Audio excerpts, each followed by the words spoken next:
Good morning students. Last time આપણે last લેક્ચરમાં validation controls study કર્યા હતા, બરાબર છે? કયા કયા વેલિડેશન કંટ્રોલ સ્ટડી કર્યા હતા એના નામ આપવાના છે તમારા લોકો. કયા કયા વેલિડેશન કંટ્રોલ્સ જોયા હતા આપણે ગયા લેક્ચરમાં?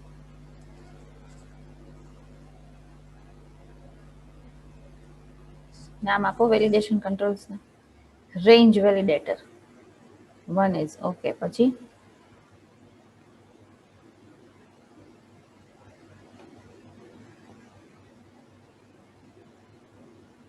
Required field validator okay. બાકી બધાને યાદ નથી વેલિડેટર કંટ્રોલના નામ?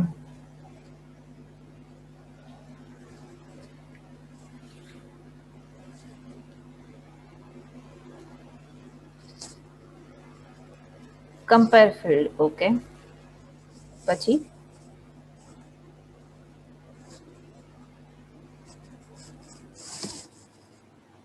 Custom validator yes. પછી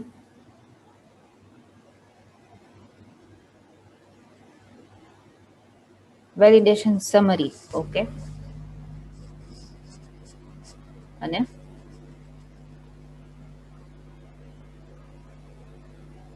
યસ વેલિડેશન સમરી. પછી એક બાકી છે,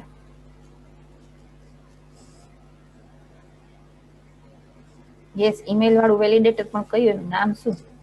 ખાલી ઈમેલ ના ચેક થાય, એનાથી ઘણી બધી ફોર્મેટ ચેક કરી શકીએ આપણે. વેલિડેટર કંટ્રોલનું નામ શું છે? Regular expression validator okay. કયા કયા વેલિડેશન કંટ્રોલ્સ જોઈએ આપણે? રિક્વાયર્ડ ફિલ્ડ વેલિડેટર, પછી regular expression validator, range validator, compare validator, custom validator અને વેલિડેશન સમરી. બરાબર છે? એમાંથી કસ્ટમ વેલિડેટર બાકી હતું, બાકી બધું આપણે પરફોર્મ કર્યું હતું. વેલિડેશન સમરીનો યુઝ શું થાય? What is the use of validation summary?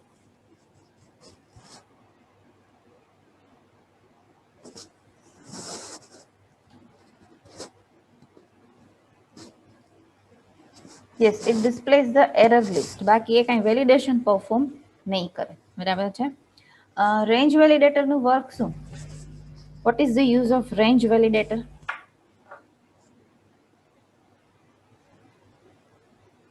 Range define કરે, લાઈક એનું એક્ઝામ્પલ કંઈ? Maximum and minimum. Yes you can specify it for age, right? તો રિક્વાયર્ડ ફિલ્ડ વેલિડેટર શું કરે? What is the use of required field validator control?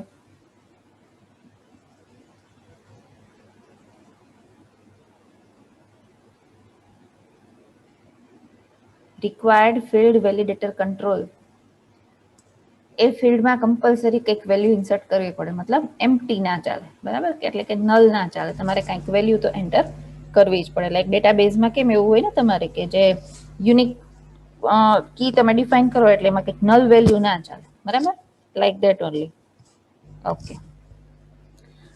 બધા validation કંટ્રોલ્સમાં generally કઈ કઈ પ્રોપર્ટીઝ સેટ કરવી પડે?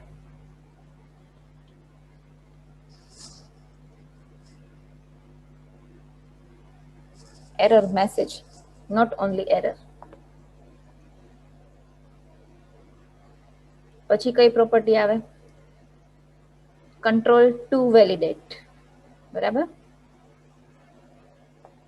અને હજી એક પ્રોપર્ટી છે કે જે બધા વેલિડેશન કંટ્રોલમાં હોય, એરર ફોકસ. એનું નામ શું? Set focus on error. Yes right. અને બાકી જનરલી વેલિડેશન માટેનો મેસેજ ડિસ્પ્લે થાય તો એ મેસેજ જે ડિસ્પ્લે થાય એનો કલર ચેન્જ કરવો હોય તો ક્યાંથી થાય? મેસેજ જે ડિસ્પ્લે થાય એનો કલર ચેન્જ કરવો હોય તો ફોર કલર. ઓકે, ફોર કલરથી તમે એને ચેન્જ કરી શકો, બરાબર? હવે required field validator, range validator, regular expression validator, compare validator અને વેલિડેશન સમરી, આ આપણું જોયું હતું, બરાબર છે? આ બધા વેલિડેશન કંટ્રોલ્સ છે ને એ સિવાયના કે વેલિડેશન સમરી સિવાયના, બરાબર છે? એ સિવાયના જેટલા કંટ્રોલ્સ છે એ આપને ઓટોમેટિક ફંક્શનાલિટી પ્રોવાઈડ કરતા હતા પેજનો ડેટા વેલિડેટ કરવા માટેની, બરાબર? આપણે આ જે ફોર્મ છે એમાં એ જોયું હતું કે બટન ઉપર ક્લિક કરો તમે, જો પેજમાં બધો ડેટા વેલિડ હોય, મતલબ કે page dot is valid equal to true, તો જ નેક્સ્ટ પેજમાં રીડાયરેક્ટ કરતું હતું, બાકી એરર મેસેજ ડિસ્પ્લે કરે. બરાબર છે. આપણે અહીંયા કોડિંગ એ કર્યું હતું, યાદ છે ને બધાને, કે બટનની ક્લિક ઇવેન્ટમાં પેજ ડોટ ઇઝ વેલિડ છે બુલિયન પ્રોપર્ટી છે, ડોટ ઇઝ વેલિડ મતલબ કે ટ્રુ છે, તો response dot redirect default dot ASPX, અને ફોલ્સ છે એટલે કે એલ્સ, તો response dot write please enter valid data. આ ક્લિયર હતું ને બધાને? યસ ઓર નો?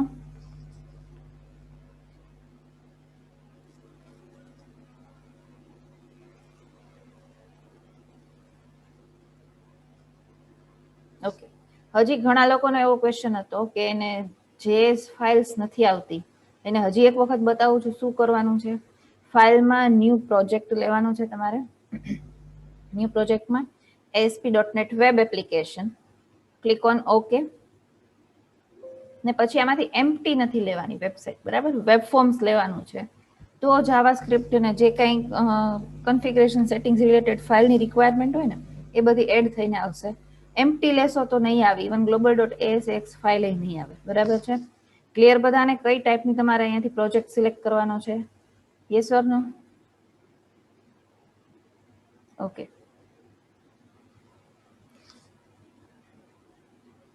ચાલો, તો હવે આજે આપણે શું કરશું, કસ્ટમ વેલિડેટર આજે તમને બતાવવાનું છે. બરાબર?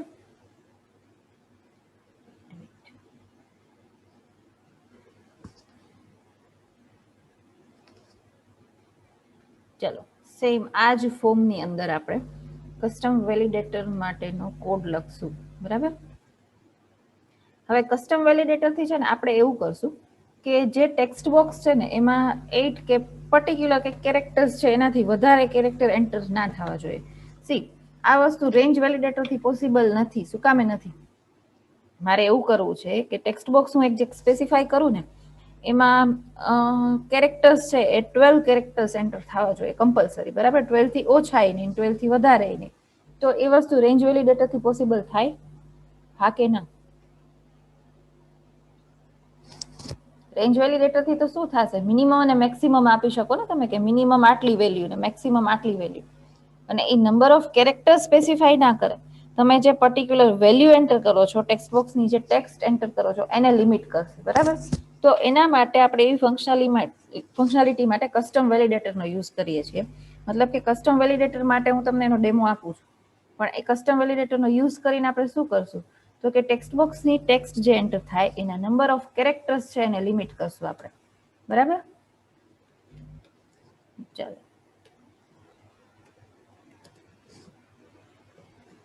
એન્ટર ટેક્સ્ટ, સોરી, એક લેબલ લેશું, ની બાજુમાં એક ટેક્સ્ટ બોક્સ, અને વેલિડેશન કંટ્રોલ કયો લેવાનો છે આપણે? કયો વેલિડેશન કંટ્રોલ લેવાનો છે આ બધામાંથી? Yes, custom validator. ઓકે. ચાલો, હવે લેબલની ટેક્સ્ટ સેટ કરીએ આપણે.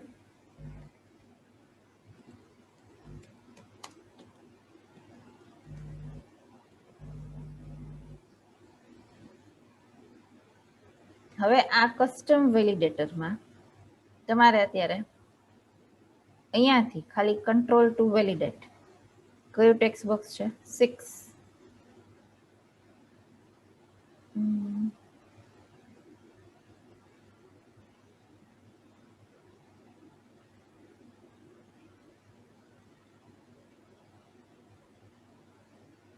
હવે અહીંયા જે આ ઇવેન્ટ્સ છે ને, સી, આ પ્રોપર્ટીઝ ડિસ્પ્લે થતી હોય કોઈ બી કંટ્રોલની, આ છે ઇવેન્ટ્સ હોય, એમાં આપણે આ ઓન સર્વર વેલિડેટ છે ને એના માટે યુઝર ડિફાઇન્ડ ફંક્શન બનાવશું. બરાબર છે? પણ યુઝર ડિફાઇન્ડ ફંક્શન બનાવ્યા પહેલા અહીંયા આપણે કંઈ સ્પેસિફાઈ નથી કરતા, આપણે ડાયરેક્ટલી એની સ્ક્રિપ્ટમાં જ સ્પેસિફાઈ કરી દઈશું. શું કરવાનું છે જોજો. હવે પેજની લોડ ઇવેન્ટમાં નથી કરવાનું, બટનની ક્લિક ઇવેન્ટમાં નથી કરવાનું. શું કરશું આપણે? યુડીએફ બનાવવાનું છે. એટલે અહીંયા આ બટનની ક્લિક ઇવેન્ટ પછી શેના માટેનું યુડીએફ બનાવવાનું છે? શેના માટેનું યુડીએફ બનાવવાનું થશે આપણે? કસ્ટમ વેલિડેટરનું. બરાબર છે? યુડીએફ બનાવવા માટે આઈધર તો યુઝર ડિફાઇન્ડ ફંક્શન કે સબ પ્રોસીજર બનાવવા માટે ક્યાંથી સ્ટાર્ટિંગ થાય, કોઈને આઈડિયા ખરો? કોઈ બી સબ પ્રોસીજર VB.NET માં ડિફાઇન કેવી રીતે થાય? લાઈક સી લેંગ્વેજ હોય તો તમે void add એવું ફંક્શન લખો, બરાબર? તો VB.NET માં કેવી રીતે લખાય?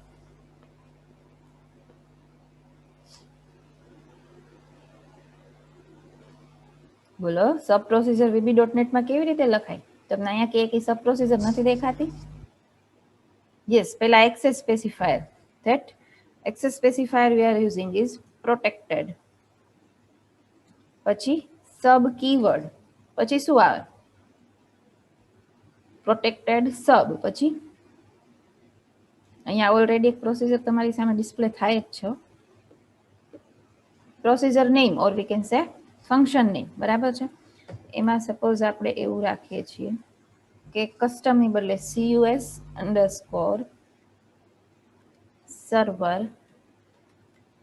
validate, બરાબર?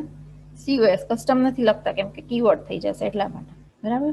હવે અહીંયા બે આર્ગ્યુમેન્ટ, સેન્ડર એઝ શું આવે? સેન્ડર એઝ શું આવે?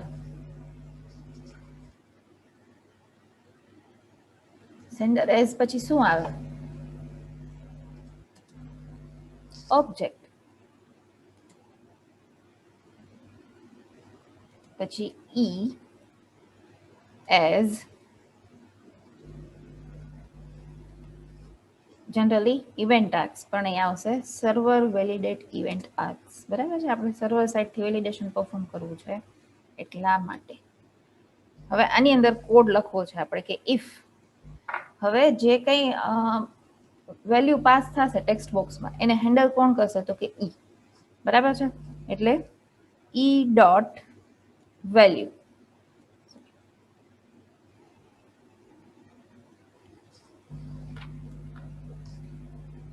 તમે જાવામાં એવો યુઝ કરતા હતા ને કે public static void main string args, તો ARGS નો યુઝ કરતા હતા.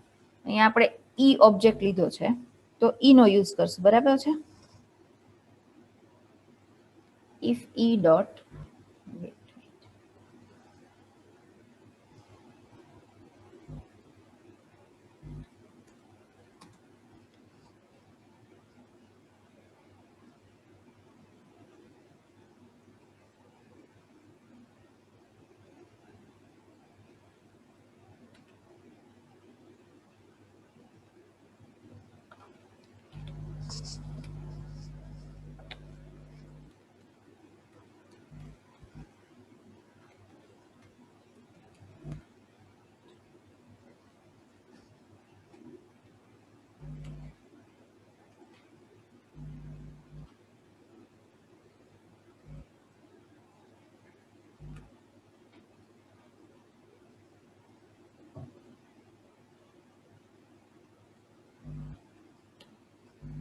e dot value dot length equal to 8, then e dot is valid equal to true, else e dot is valid equal to false. સમજાણું કોઈને કોડમાં કઈ આમાં? Yes or નો? અહીંયા ઈ નો use કરીને મેં શું કામ લિમિટેશન મૂકી? કોઈને કઈ ક્લિયર થયું? શું કામ અહીંયા e dot value dot length use કર્યું મેં? બોલો.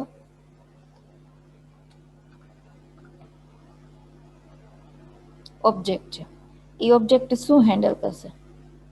ઈ છે ઓબ્જેક્ટ છે, ઓકે, પણ શું હેન્ડલ કરશે? Event, okay.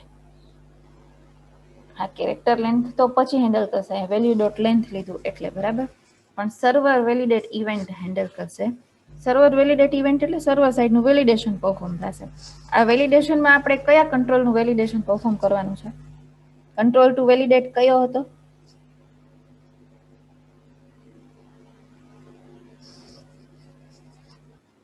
કંટ્રોલ ટુ વેલિડેટમાં આપણે કયો કંટ્રોલ આપ્યો હતો?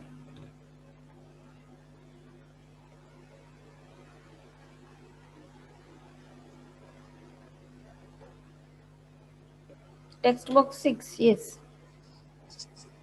તો ટેક્સ્ટ બોક્સ 6 માં જે વેલ્યુ પાસ થશે એને અહીંયા કોણ હેન્ડલ કરશે? સર્વર વેલિડેટ ઇવેન્ટ આર્ક્સ નો ઓબ્જેક્ટ ઈ.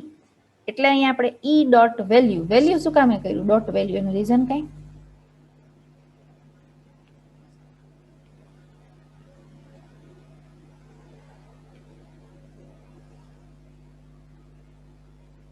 ડોટ વેલ્યુ થી શું થાય? ઈ ડોટ વેલ્યુ એટલે અહીંયા જે આ ઈ ઓબ્જેક્ટ છે સર્વર વેલિડેટ ઇવેન્ટ આર્ગ્યુમેન્ટ્સનો, એમાં જે વેલ્યુ ગેટ થઈ છે એમાંથી એ વેલ્યુ એક્સેસ કરવા માટે ડોટ વેલ્યુ લીધું. યસ. શેમાં મળશે આપને? નંબરમાં. મતલબ નંબરમાં મળશે એટલે કે એમાં નંબર ઓફ કેરેક્ટર્સ જે પાસ કર્યા છે એ કાઉન્ટ થઈને મળશે. બરાબર?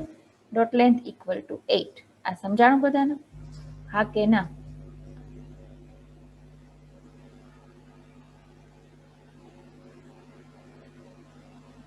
હવે 8 હોય તો જ ટ્રુ. એનો મતલબ એવો થયો કે કેરેક્ટર્સ છે, નંબર ઓફ કેરેક્ટર્સ એ 8 થી ઓછાય નહીં ચાલે અને 8 થી વધારે નહીં ચાલે. બરાબર છે? ચાલો હવે સ્ક્રિપ્ટમાં શું ચેન્જ કરવાનો છે એ સમજાવું.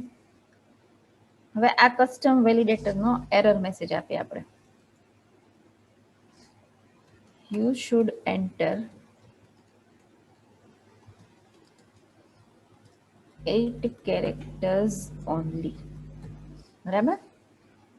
એરર મેસેજ આપણે સ્પેસિફાઈ કર્યો. હવે આપણાની સોર્સ ફાઇલ જોઈએ સી.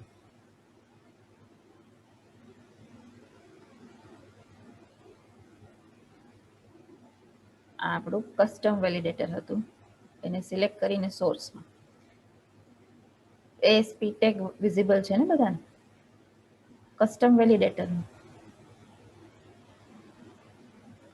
એમાં કઈ કઈ વસ્તુ છે? પહેલા તો custom validator ID, run at server, server side છે એટલે control to validate text box 6 આપણે એમાં સેટ કર્યું હતું. Error message you should enter 8 characters only. બરાબર છે? હવે શું બાકી રહ્યું? તો કે એની ઓન સર્વર વેલિડેટ ઇવેન્ટમાં આપણે યુડીએફ કોલ કરાવવું પડશે ને. યુડીએફ કોલ કરશું તો જ પરફોર્મ થશે. બરાબર? તો એના માટે અહીંયા આપણે એક એટ્રીબ્યુટ એડ કરવો પડશે કસ્ટમ વેલિડેટરના ટેગમાં. બરાબર છે? On server validate equal to, જો અહીંયા ઇવેન્ટ મતલબ કે આપણે જે સ્પેસિફાઈ કર્યું હતું યુડીએફ એનું નામ આવી ગયું છે COS_સર્વર વેલિડેટ. આ નામ અહીંયા સ્પેસિફાઈ કરી દેવાનું છે. ક્લિયર? આટલું શું કર્યું હોય? હા કે ના? યુડીએફ ડિફાઇન કર્યું ને ઓન સર્વર વેલિડેટ ઇવેન્ટમાં આપણે એ યુડીએફ કોલ કરાવ્યું. બરાબર? તમે જાવા સ્ક્રિપ્ટમાં આવું જ કંઈક કરો છો. વેલિડેશન ફંક્શન બનાવીને પછી એને તમે કોલ કરો છો. બરાબર? ચાલો હવે લેટ્સ રન ધીસ એપ્લિકેશન.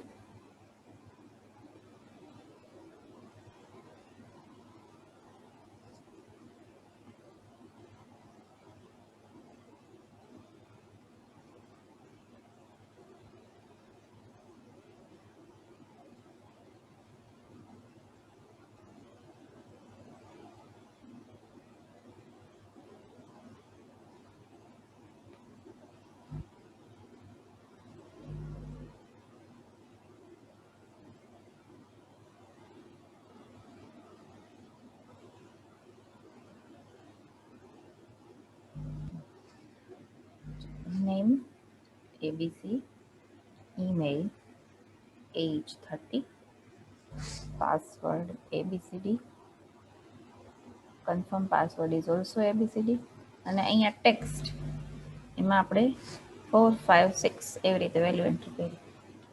જો આવ્યો message you should enter 8 characters only. Validation summary હતું એટલે એમાંય મેસેજ ડિસ્પ્લે થયો. વેલિડેશન સમરી શું કરશે કે જે તે કંટ્રોલમાં તમે એરર મેસેજ જે સેટ કર્યો ને બાય ડિફોલ્ટ પોતે ગેટ કરીને એને ડિસ્પ્લે કરશે. બાકીના બધા ફિલ્ડમાં આપણે પ્રોપર ડેટા એન્ટર કર્યો છે પણ અહીંયા 8 કેરેક્ટર્સ એન્ટર નથી કર્યા એટલે એની એરર આવી. અને બીજું બટનની ક્લિક ઇવેન્ટમાં પેજ ડોટ ઇઝ વેલિડનો યુઝ કર્યો હતો આપણે. જો page dot is valid true હોય તો નેક્સ્ટ પેજમાં રીડાયરેક્ટ થતું હતું. બાકી અહીંયા મેસેજ આવે પ્લીઝ એન્ટર વેલિડ ડેટા એટલે મેસેજ ડિસ્પ્લે થયો કેમ કે એક ફિલ્ડમાં એરર છે એટલા માટે. સમજાણું બધાને? હા કે ના?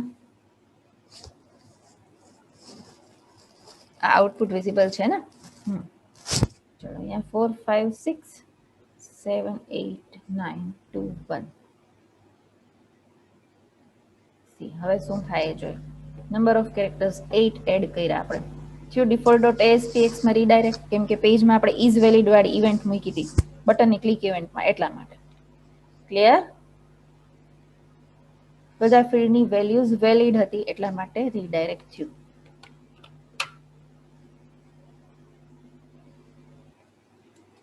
ઓકે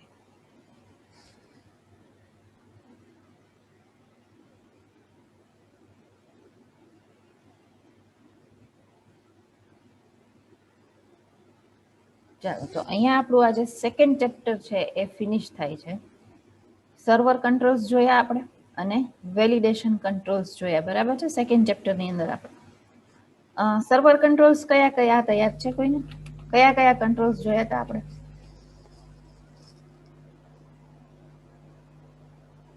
કંટ્રોલની પ્રોપર્ટીઝ જોઈતી ને આપણે, ઇવેન્ટ્સ જોઈતી, યસ બટન, પછી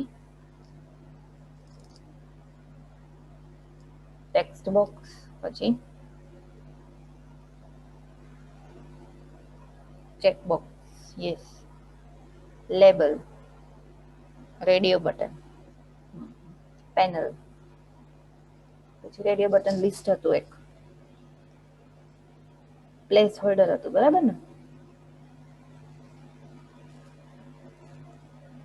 યસ, ઇમેજ બટન,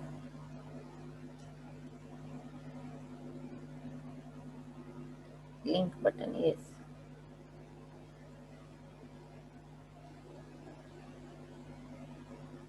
હાઇપરલિંક.